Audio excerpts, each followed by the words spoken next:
Assalomu alaykum suyumlik bolalar. Hammanglar yozliq ta'tilga chiqdinglarmi?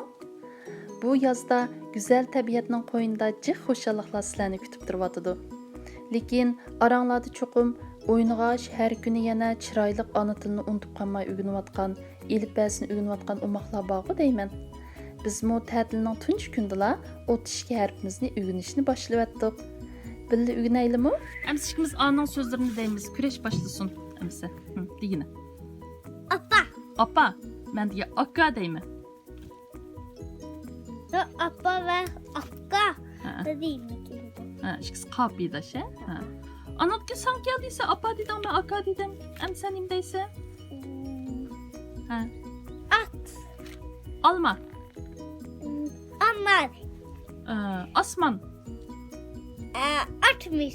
60. Emsme alt dedey. Ana dinkin. Yana nimbatı. Hayır. Aeroplan mı? Aeroplan bulsam ben emse altın dey. Yani kaç sözle ba adın başında kan kandak sözle batı. Ayak.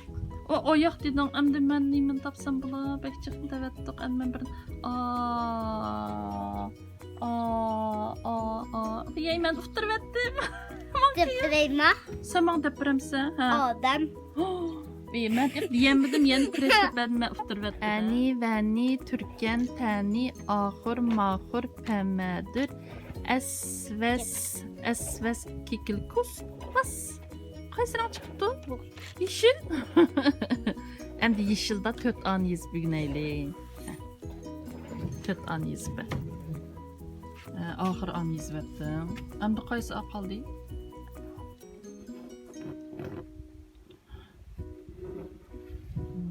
Yaxşı. Həmzə belge. Yaraydı. Dedi. Amtaki mata. Dada da biz vettim hem de yaxşı O oldu. geldi kasam. Olsam mı ki? Xoşqun yatlı vettim. Digi mata kimse.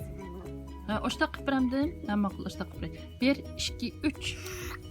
Apam aydek. Ha. Dadam kündek. Ha. Mini bakidu. Ha. Tulum aydek. Biz mana shundoq har kuni o'rganganlarimizni takrorlaymiz. Biz bilan birga o'rganishni xohlaydigan umoqlar, bu yozliq ta'tilda elifbani tugatishga bel bog'lagan umoqlar bo'lsa, qani kelinglar hammamiz birga o'rganamiz.